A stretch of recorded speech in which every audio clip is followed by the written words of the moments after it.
Welcome back.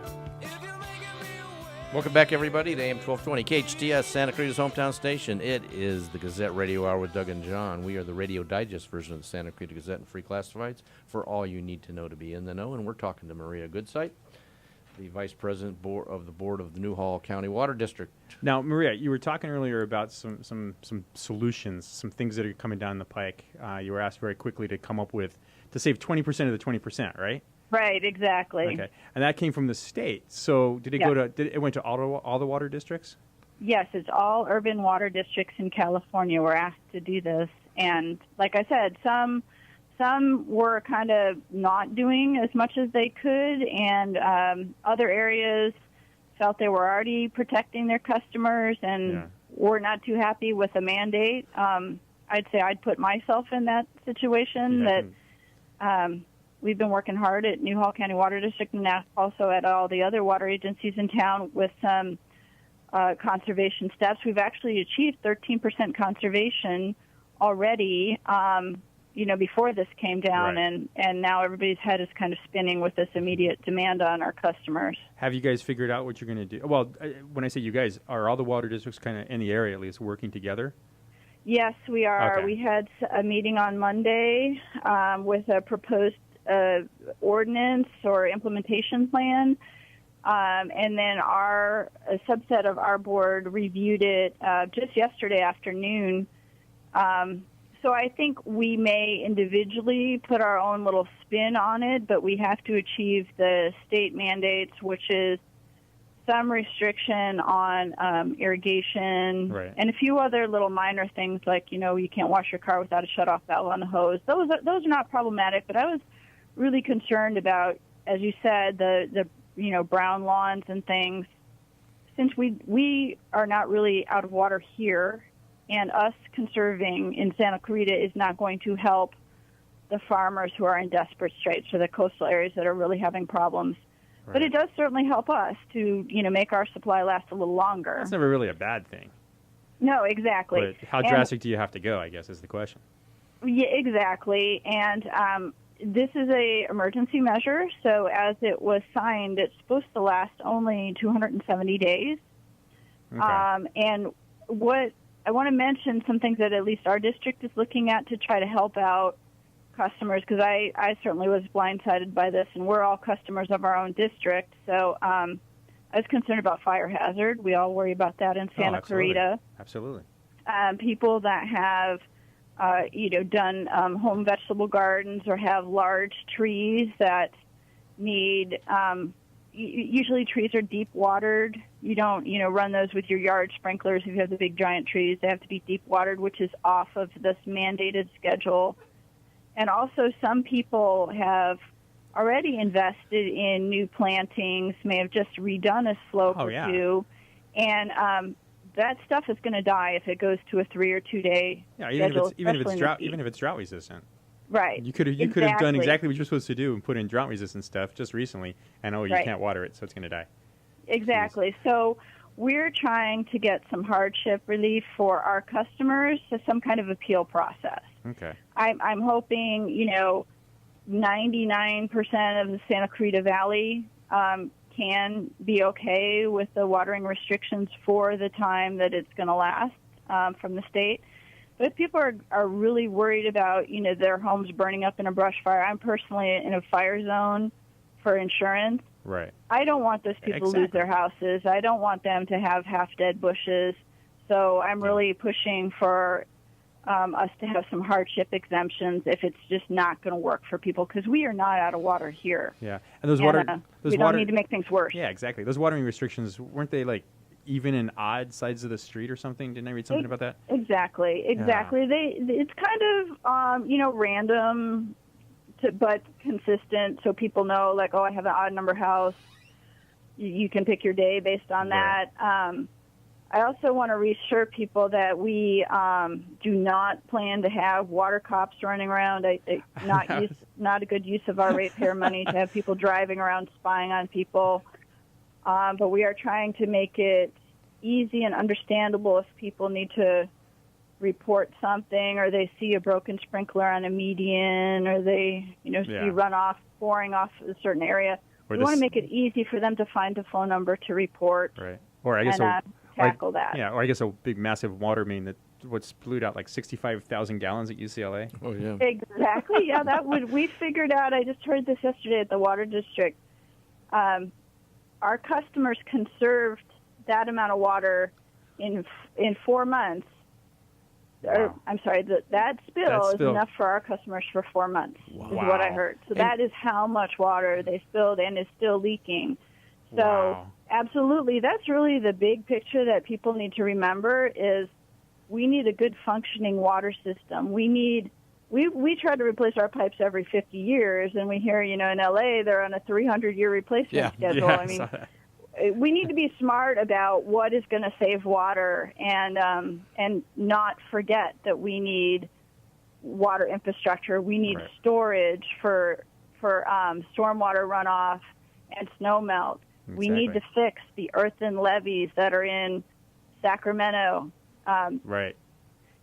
Everybody knows about Katrina and what happens when you have earthen levees. Well, our water comes through a very similar system that is not only made of dirt, but could flood out or fail in an earthquake. And we can't forget about fixing those things, too, because that's really where most of our water is going to be saved. Hey, Maria, where does the Castaic Lake Water Agency fall when you're negotiating or, going over these implementations of the restrictions?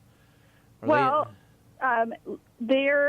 agency, like I said, owns 2 of the retailers, so they are going to affect, what their retailers do, and our agency and District 36 are independently run. So we all want to be as consistent as possible for the people in Santa Clarita Valley, because we all think we're just one big happy family out here.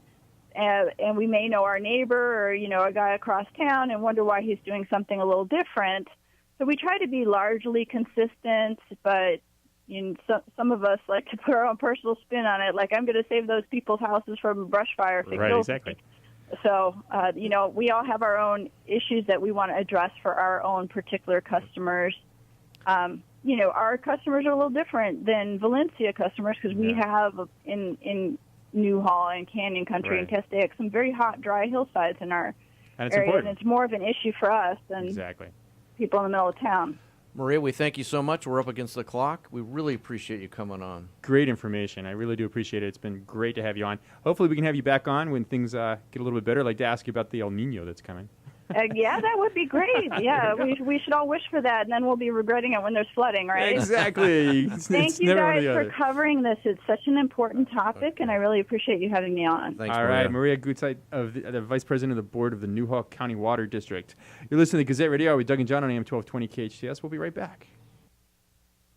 The equipment you may say so. I need to know because I don't know how long I can hold on. We are back for one last segment on the Gazette Radio Hour with Doug and John on Santa Clarita's hometown station, AM-1220 KHTS.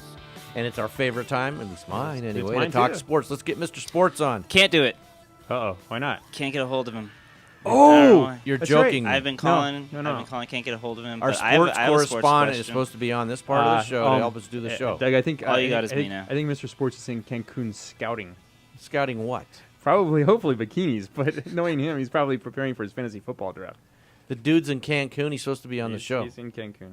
How long did you know about this? About a week, I think he's been gone. And you forgot to tell us till just now? I forgot to tell you. It's my fault. All right. It's my fault. But, well, I got news for you. What? Breaking news. Do the show or go to Cancun? Guess where I'd be? Yeah, I guess you're right. Okay. Hey, I was wondering, though, because I do the Dodgers here at the station, and they're doing really, really, really well, and I want to know, are the Dodgers going to make it all the way to the World? Not now, they're not. I don't think so. Peter, I think you're safe. You might have some extra time off. Because yesterday, any team that was anybody made some changes to their roster. They went out and did some trades. They improved their pitching staff. Most of them, the Detroit Tigers and the Oakland A's, have set themselves up to be premier teams. And what did the Dodgers do, John? What did they do? The high-powered team, the highest-spending team. Let's see. They went out and won. What did they do to replace? Didn't they win? They have 2 pitchers, John, that are very inadequate. Well, 2 pitchers are inadequate. Okay, they have 3 pitchers. And I get your point. Okay, I think the team that did the best. I don't care what anybody says is the Tigers. Exactly. They got David Price not for 1 year. It's not a couple month rental like the guy in Oakland, like Lester in Oakland. This is David Price. They've got three of the last AL the three last AL Cy Young winners are on the Detroit Tigers. I could play first base for that team. I could play right field because I could stand out there and nobody would ever hit the ball to me. I could bring a lounge chair and just sit there. It'd be great. I don't get it though. We're supposed to be we're the Yankees of the National League, the Yankees of the West Coast. We're supposed to go out and get the players we need to get to the World Series, like Peter's asking about, and it ain't going to happen now. I don't think it's going to happen. But why sit on our feet? Do we run out of money all of a sudden? Who are you going to get? Who are you going to give up? We could have. I'm sorry. Sometimes you give up minor. Oakland gave up their best young hitter. He's already hit 17 homers. They gave him up for a pitcher. I think what they did there is they looked at it and they said, we don't need any more power hitting. I remember it's Billy Bean and it's small ball, money ball stuff. Okay, I don't know. And the cybermetrics stuff. I bet you that they looked at it and they said, we don't need power hitting. What we need, because his on base percentage probably isn't that great, and that's what they look at. Yeah. And we've got a pitcher who is killer. But what I'm saying is, we could have got David Price from what the rumors are for 2 minor league players. We could have got one of the best pitchers of baseball. Add him to a staff. We would have been ready to go, and then we would have been able to answer Peter's question affirmatively. But here's the question, okay? Do you give up those 2 minor leaguers to get David Price for a year? Because he wants to go in the open market. That's the rumor that I've heard. But we have the money to take care of that. I think as the Dodgers, I think we might be that. running out of money. You think? Because I of don't know. Because what of the Time Warner other deal? explanation would it be? I don't know. Maybe they like their minor leaguers. A lot of these teams. I mean, take a look at not to be too much of a homer, but take a look at the Baltimore Orioles. They didn't say they got a really good pitcher from the Red Sox, but they didn't give up a whole lot. Right. And most of their players are homegrown, except for maybe. And that's a good thing. And I like teams like yours, but you guys don't have the financial wherewithal that the mighty Dodgers do. Yeah, and that's there's something going on, and I don't like it. Okay. Like they don't care what I think, though. But hey, football's starting soon. Yeah, that's true. Football's starting soon. Well, we will have. Anyway, my concern is I know we got to wrap things up. Is I'm worried now if they can even win the division. The Giants are going to get hot again. The Giants aren't going to get hot. And again. We need to have your girlfriend's going to be angry at you for saying probably. that. I know. Thanks for pointing that out. The Giants are my favorite team. We need a strong pitching staff, and right now we are not a strong pitch. We have a little bit of the staff is very strong, but the rest of it is very weak. Right. And tonight we'll find out because our weakest link, Dan Herron's pitching against the Chicago Cubs, and we'll see what happens. Hopefully, we'll talk football next week with Mr. Football. We're changing his name. Is he going to be back from Cancun? I certainly hope so. All right. All right. There you go. All right. You've been listening to Gazette Radio Hour with Doug and John on AM-1220 KHTS, Santa Clarita's hometown station. See you next Have week. A great week.